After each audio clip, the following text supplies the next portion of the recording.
SSC batch 2025 তোমরা ইতিমধ্যে পরীক্ষা দেওয়া শুরু করে দিয়েছো।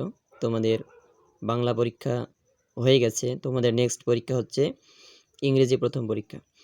তো ইংরেজি প্রথম পরীক্ষার মধ্যে তোমাদের রিটেন টেস্ট যেটা আছে সেইখানে ইনফর্মাল লেটার নামে একটা লেটার আসে, মানে চিঠি। তো চিঠিটা তো মুখস্থ করার দরকার নেই, তো তুমি যদি সবগুলো শুধু মুখস্থ করো তোমার অনেক সময় লাগবে। তো আমি একটু করে দেখাবো, অনেক শর্ট সময়, এবং একটা মুখস্থ করলেই তুমি সবগুলো ইনফর্মাল লেটার বা ইনফর্মাল লেটার যেগুলো আছে তুমি সবগুলো লিখতে পাবো। তো সেটা কেমনে লিখবা তুমি, তো এই ভিডিও দেখলেই তুমি আজ ক্লিয়ার হয়ে যাবা একদম। তো আমি একটু করে দেখাচ্ছি। প্রথম থাকবে আমাদের ডেট, মানে হচ্ছে তারিখ, তুমি যেদিন লিখতেছো সেই ডেটটা লিখবা। তারপরে নিচের মধ্যে লিখতে হবে ডিয়ার ফ্রেন্ড। আমি এখানে লিখেছি এম, তুমি এম লিখবা না, তোমার যে বন্ধুর নাম দেওয়া থাকবে সেই বন্ধুর নাম লিখবা। আরেকটা জিনিস খেয়াল রাখবা, চিঠি লেখার সময় এই বাম দিকের যে মনে করো লাইনগুলো আছে একদম যেন সোজা হয়। তারপর নিচ থেকে শুরু করবা। অ্যাট ফার্স্ট টেক মাই সালাম অ্যান্ড কর্ডিয়াল লাভ। প্রথমে তুমি আমার সালাম এবং ভালোবাসা নিও। With the core of my heart, আমার হৃদয় থেকে। হোপ ইউ আর ওয়েল, আশা করছি তুমি অনেক ভালো আছো। আই অ্যাম অলসো ওয়েল, আমিও ভালো আছি। বাই দ্য গ্রেস অফ আল্লাহ, আল্লাহর রহমতে।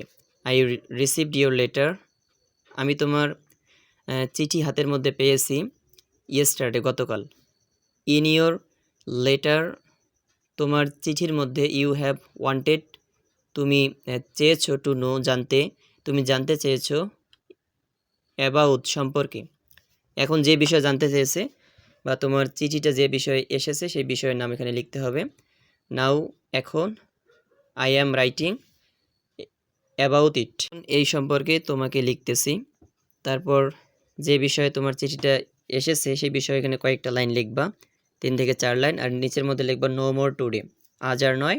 Convey my best regards to your parents and love to the youngers, তোমার পিতামাতাকে আমার ভক্তি শ্রদ্ধা জানিও এবং ছোটদেরকে আমার ভালোবাসা জানিও। ইউর লাভিং ফ্রেন্ড, তোমার ভালোবাসার বন্ধু, তোমার নামটা এখানে লিখবা। ওকে, এইভাবে যদি তুমি লিখতে পারো ফুল মার্কই তুমি পরীক্ষার মধ্যে পাবা। অনেক সুন্দর করে লেখাগুলো সাজিয়ে গুছিয়ে লেখার চেষ্টা করবা। আর তোমার যেখানে লেটার লিখবা সেখানে মার্জিন টানার কোনো প্রয়োজন নেই। টানলে ওটা কিন্তু কাটবে না, কোনো অসুবিধা নেই, কিন্তু না টানাটাই অনেক ভালো। মার্জিন টানার দরকার নাই। এই দিক দিয়ে যে লাইনগুলো আছে এগুলো যেন একদম তোমার সোজা হয়ে থাকে, এইভাবে তুমি লিখবা। তোমাদের প্রতি দোয়া থাকলো পরীক্ষার মধ্যে যেন ভালো রেজাল্ট করতে পারো। আল্লাহ হাফেজ।